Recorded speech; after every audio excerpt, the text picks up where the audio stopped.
Quand est-ce que vous allez arrêter de m'amuser et de me surprendre? Je vous le demande. Avant-hier, je me baladais dans mes mentions Twitter parce que je regardais les retours et ce que les gens pouvaient dire à propos des 2 clips hit de l'été. Au moment où je tourne cette vidéo, on est que 3 jours après. Et comme on a bossé dessus pendant 1 mois avant que ça sorte, bah je lis chaque retour, chaque phrase, chaque insulte. Je la lis et je la savoure. Et je vois entre 2 messages qui disent que Mirador est mieux que quelqu'un s'est amusé à RT et Fav, un vieux tweet à moi qui date de 2012. Et je me dis putain mais quel truc de bâtard, aller piocher dans des tweets de 2012, 2011. Donc des tweets que j'ai fait quand j'avais 15 ans, quand je voyais Twitter un peu comme un journal intime, une manière de dire ce qu'on pense, de s'évader, d'être franc, de se confesser. Alors que ce n'est pas du tout l'endroit pour, mais bon la vraie vie est pas ouf, alors on se confesse jamais, alors on le fait sur Twitter. C'était une époque différente, c'était vraiment le début de Twitter, on pouvait même pas citer des tweets et tout à l'époque. J'avais vraiment oublié qu'effectivement je suis sur Twitter depuis 8 ans, depuis 2011, et que du coup il doit y avoir des sacrées perles. S'en est donc suivi cette idée qui est de découvrir ces vieux tweets que j'ai fait quand j'avais 15-16 ans. Et pour cela, j'ai demandé à Luciole de me trouver les 50 meilleurs, les 50 plus pertinents pour cette vidéo. Et je vais les découvrir en même temps que vous aujourd'hui. Et je pense que ça va être un moment à la fois amusant, euphorique et très désagréable. Commençons par le commencement, les 2 premiers tweets. C'est parti pour Twitter. Bon par contre, va falloir que je m'y fasse à tweeter. C'est vraiment le tweet d'un gars qui a 15 ans. C'est génial. S'ensuit un tweet le lendemain qui dit: déjà 6 abonnés à cette heure-là, incroyable. Mais vous faites pas des pâtes à 1h30, hein. Petite boutade, à vous de la comprendre. 8 ans après la comprendre, c'est très compliqué. Je pense que ça devait être lié à ma bio Twitter qui est j'aime faire des pâtes à 1h30 du mat ou un truc comme ça. Je ne sais pas si quelqu'un a la réponse à cette boutade 8 ans après, qu'il la partage avec nous tous. Bah écoutez, moi je trouve ça carré, hein. Moi je trouve ça carré, je trouve qu'on est déjà sur quelqu'un qui gère très bien son image, qui va devenir un community manager de légende. C'est faux, je tweete uniquement pour dire que j'ai mis une nouvelle vidéo en ligne. Avec Mirador et tout là récemment, j'avoue j'ai fait un effort, j'ai fait pas mal de tweets et tout. En ce moment je réponds pas mal aux gens d'ailleurs, mais je fais pas de tweets pour exprimer ma pensée. Mais à l'époque tu vois, j'étais bon, hein. J'étais meilleur que maintenant. Le 15 janvier 2012, en voilà une autre encore plus épique XD. Qu'est-ce que c'est? Les vieux mèmes, oh là là, ça me rappelle des souvenirs incroyables. Yo tout le monde, c'est Squeezie et je dois avouer qu'aujourd'hui je suis un peu fatigué. Ah oui, c'est une vidéo dans laquelle je disais ça sur la chaîne secondaire, un extrait maintenant. Bravo Clément de l'avoir trouvé, félicitations. Une photo de moi avec une cigarette, fatigué bien sûr. Ah, sous-entendu qu'il n'y avait pas que du tabac dans cette cigarette. Déjà, me revoir une cigarette à la main, c'est horrible. Il est vrai, j'ai eu une période où j'étais fumeur. Et ouais, même Squeezie a fumé pour se donner un style. Et c'est vrai que c'était ma photo Facebook et des gens l'avaient trouvé. Je me souviens, il y avait eu un petit débat sur ça, genre oh là là, il fume, oh mon dieu. Et maintenant, je ne fume plus et c'est vrai que je fumais vraiment pour me donner un style quoi. J'ai toujours trouvé ça désagréable de fumer de clope. C'est vraiment, je suis l'exemple parfait du gars influençable. Ne soyez pas comme moi. Soyez résistant et bon, ne fumez pas, c'est idiot. 16 ans aujourd'hui. Franchement, ça me fait absolument rien. Je m'en fous totalement. Vivement 18 ans. Accepte d'être jeune et innocent, Lucas. Accepte-le. Plutôt que de rêver d'avoir la majorité pour te sentir enfin bien. Arrête. Je voulais vraiment me donner un style, mais c'est vrai que j'ai eu beaucoup de temps, beaucoup d'années à me trouver. Et je pense qu'il y a des gens parmi vous, je trouve, qui sont encore dans cette phase où on se cherche. Et du coup, je disais des trucs comme ça pour me donner un style, mais je pensais pas du tout ce que je disais. C'est vraiment juste pour me faire le mec, faire le gars stylé. Parce que je considérais que c'était le gars stylé qui disait ça. Alors que pas du tout. Déjà 36 dislikes, merci beaucoup les gens. Je pense que ça ira XD. Le traumatisme des dislikes. À l'époque, j'avais la règle des 1%, je me souviens. Si j'avais plus de 1% de j'aime pas, j'étais trop pas bien, je dormais mal, je me disais oh là là je suis vraiment nul et tout, ça me mettait vraiment mal. Aujourd'hui j'atteins des 10% et je m'en bats les couilles. J'ai mis du temps mais j'ai réussi à accepter le fait que des fois bah un contenu ne plaît pas, des fois t'es à côté de la plaque et c'est comme ça et j'ai mis des années à accepter ça. Et là vous voyez j'étais en plein dans le déni. Je pense que ça ira XD. Mais en vrai c'est vraiment bon, ça ira là, vous arrêtez, c'est bon, j'ai compris. Oh la vache. Alors 2012, je vous jure je suis fan de Iron Man. Si tu savais Lucas. Si tu savais. Dans ma prochaine vidéo, je vous présenterai les t-shirts Squeezie MDRRR. Lorraine a bien fait les choses, elle m'a mis une annexe pour les liens que je puisse cliquer. Qu'est-ce que c'était le t-shirt? Ok, je suis pas sûr qu'Ankama Games m'aurait lâché les droits. Mais qu'est-ce que c'est moi qui ai créé ça ou c'est quelqu'un qui a créé ça à l'époque? En tout cas, je sais une chose, je le veux. Ça, c'est clair. On a dépassé les 600 000 vues. Vous pensez qu'un jour il y aura le million? Ah, c'est fou, c'est touchant, ça me touche ça. Je me revois innocent rêver du million de vues. Et aujourd'hui, toutes les vidéos font le million de vues. Mais à l'époque, pour moi, c'était tellement impensable, tellement fou. Et je pense que je parlais d'une vidéo qui s'appelait J'aime Call of, que j'ai dû supprimer depuis parce qu'il y a l'un des protagonistes qui voulait plus apparaître dedans, etc. Donc je l'ai retiré tout simplement. Mais je pense que je devais parler de J'aime Call of, qui était un buzz incroyable. En rentrant du lycée, je suis passé passé devant le collège en bas de ma rue comme d'hab et 4 personnes m'ont reconnu. Hashtag choqué. Eh mais mec, c'est touchant. C'est vraiment touchant. Putain, j'avais oublié avoir tweeté tous ces trucs. En fait, je m'exclamais devant des choses qui aujourd'hui font vraiment partie de mon quotidien. Qu'on me reconnaisse à des endroits où je vais, que les vidéos fassent des millions de vues. Enfin, sans être prétentieux ou quoi, ça fait partie de mon quotidien aujourd'hui. Et à l'époque, j'étais tellement loin de m'imaginer comment serait ma vie 7 ans plus tard vis-à-vis de tout ça. Alors peut-être que ça ne touche que moi, mais en tout cas, c'est touchant pour moi. Des coquettes plus de la béarnaise et une canette de coca égale que... Putain, mais ce tweet d'enfant, j'adore. Au fond, tout a changé, mais en même temps, rien n'a changé. Je me fais toujours des coquillettes avec la putain de sauce béarnaise là. Benedicta, toi-même tu sais. Ah, c'est incroyable, quel bonheur. Quel bonheur de voir qu'il y a des trucs qui ne changent pas quoi. C'est décidé, dans l'intro temporaire qu'on m'a fait, je vais mettre du banjo. Trop fun cet instrument.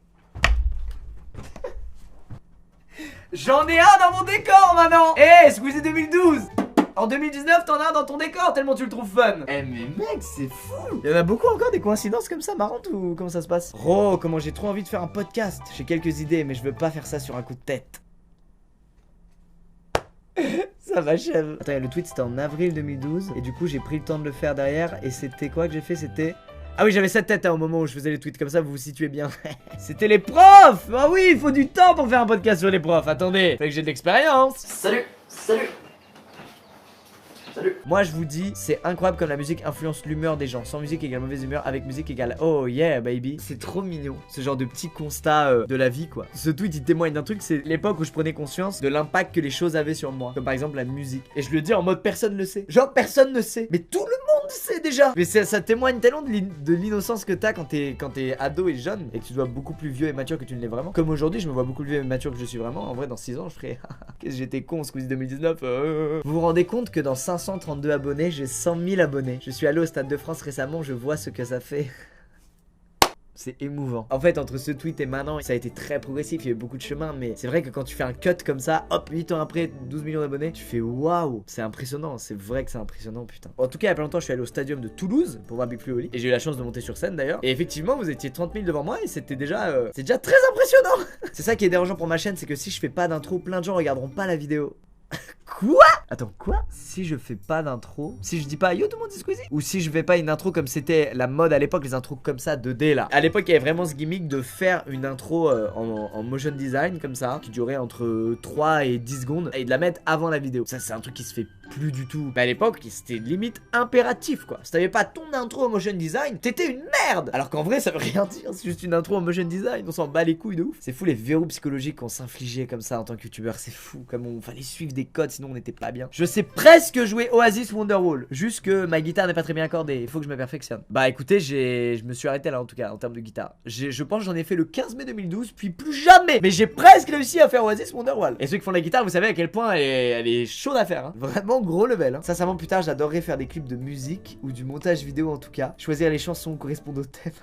Mec, c'est effrayant! Mec, la prophétie quoi. C'est fou, c'est exactement ce que j'ai fait plein de fois derrière. C'est dingue, c'est touchant, je suis touché. Ah non, cette fois, dites-moi que je suis pas le seul, s'il vous plaît. Eh ben, Lucas, sache que plus tard, tu as fait des clips de musique. C'est touchant, mec, c'est fou. Comme quoi que t'as des trucs en toi très très tôt. Tu les réalises à un moment donné de ta vie et t'as oublié que des années avant, t'en avais déjà envie en fait. Mais tu pouvais pas, t'avais pas les opportunités qu'il faut pour pouvoir le faire. Et c'est beau quoi. Que ceux qui connaissent le Gangnam Style RT, j'aimerais savoir, voir si vous comprendrez une future vidéo. Alors, je sais, ça paraît impensable, mais à un moment donné, avant que ce soit repris par tous les médias nationaux, etc., il n'y avait pas tant de gens qui étaient tombés dessus. Est-ce que je suis vraiment en train de défendre le mois de 2012 alors qu'on s'en bat les couilles? Oui, je déteste les cours, c'est officiel. J'ai la prof plus de la gueule en maths. En gros, elle t'explique toujours des trucs. Oh là là. Je suis sûr que depuis, ce tweet a été fait au moins 400 fois par des gens du même âge sur Twitter. Vous l'avez peut-être même fait vous-même là, qui regardez cette vidéo il y a des années et vous avez oublié. Retournez voir vos tweets de l'époque, vous allez voir. Ce soir, je geek. Alors ça peut vous paraître un gars, mais mec, quand j'avais l'opportunité de geeker un soir, donc quand ma mère sortait, si elle sortait pas c'était mort, je pouvais pas trop geeker, mais quand ma mère faisait un truc, et ben mec, j'étais trop content quoi. Je le tweetais carrément, je pouvais geeker. Je suis le seul qui avait peur de ces foutus Teletubbies étant petit. Alors là, mentez pas, je suis encore d'accord avec le mois de 2012. Ils sont terrifiants. Même encore aujourd'hui, j'ai peur. Premier degré. Vacances, Paris Games Week bientôt. Vidéo bien fun en cours d'upload. Une vidéo. C'est quand tu uploades une vidéo qui va bider. Oh, j'avais un casque Triton, les vrais savent. Les gamers de l'époque, vous vous souvenez? Ouais, les tritons. Les casques qui coûtaient beaucoup trop cher pour ce que c'était. Mais on les prenait quand même pour montrer qu'on était des gros gamers. J'aime la musique car elle permet de s'évader. Mais elle permet aussi d'être encore plus mal qu'on ne l'est déjà. Oh bah Lucas il découvre les petites peines de cœur là, où il écoute les petites chansons de James Blunt. Et ça le met encore plus au fond du trou et il fait un petit tweet pour témoigner de ses sentiments. Ce moment où tu n'as absolument rien à faire et que tu bades, mais que tu veux pas te coucher car pour toi c'est niquer ta soirée. Hashtag true. Putain mais c'était vraiment mon journal intime quoi Twitter. C'est marrant comme ça a changé. Je vois pas beaucoup de gens maintenant qui utilisent Twitter en journal intime. Tout le monde a vite compris que c'était pas le bon plan du tout. Et 77 RT, 77 personnes qui étaient vraiment d'accord avec ça. Le coup de déprime du dimanche soir où tu repenses à tout ton week-end en te disant c'était énorme, passé trop vite, demain il y a cours, haha. Mais mec, mon Twitter à l'époque c'est vraiment moi qui constatais des trucs dans la vie et qui avait besoin de le dire sur Twitter comme ça. Et vous avez vu, j'ai constaté ça, je suis mature et plus grand que je ne n'y parais, n'est-ce pas? Certains d'entre vous n'aiment pas les vidéos à plusieurs, mais elles restent en minorité et j'adore les faire. Le plaisir avant tout. Ok, bah aujourd'hui c'est l'inverse. Les gens adorent les vidéos à plusieurs. Peut-être qu'à l'époque les gens aimaient moins ça, c'est vrai. Non. Oh non, c'est fini. Non, Lorraine, j'aurais aimé qu'il y en ait encore au moins 45. Non. Bon bah les amis, il y a plus de tweets à regarder hein. Au pire vous allez, vous pouvez hein, il y a encore tout ça sur mon feed Twitter. J'ai rien supprimé, vous pouvez aller voir. J'espère qu'il n'y a rien de chelou. J'ai toujours l'impression que c'est très narcissique ce genre de vidéo. Mais en fait je trouve ça génial de montrer à quel point les choses changent, les choses évoluent. À quel point c'était une autre époque aussi avec un autre contexte. Vous avez vu mon utilisation de Twitter comme elle est différente de maintenant. Enfin il y a beaucoup de choses qui ont changé et on s'en rend bien compte même avec ce que je dis. Toutes ces envies que j'avais aujourd'hui, bon je le savais déjà mais c'est fou comme tout est allé si vite, tout est si vite parti, tout a décollé, tout s'est réalisé entre guillemets sans même que je m'en rende compte. Enfin bref, je trouve ça très touchant, je trouve qu'il y a un vrai truc intéressant qui montre que le temps passe, qu'on change, mais qu'il y a des trucs qui changent pas tant que ça. Je sais pas si c'est une vidéo qui vous aura touché, moi ça m'a fait plaisir, ça m'a beaucoup touché. J'en ai marre de jouer avec ce marteau, mais c'est un toc. Écoutez, maintenant ça me donne envie de voir tous les vieux tweets comme ça des potes youtubeurs ou même de vous. Parce qu'on a un peu grandi ensemble, je sais que vous avez plus ou moins mon âge pour certains, mais je veux voir ces tweets là que vous avez fait à l'époque. Ressortez-les s'il vous plaît, c'est un plaisir. Là honte. Bref, merci à tous, je ne sais pas comment conclure, je suis très maladroit dans cette outro, sûrement parce que je suis encore ému. Je vous propose donc que cette boîte à meufs fasse la conclusion de cette vidéo pour moi, on y va. Ça n'a pas... Je ne sais plus utiliser une boîte à meufs.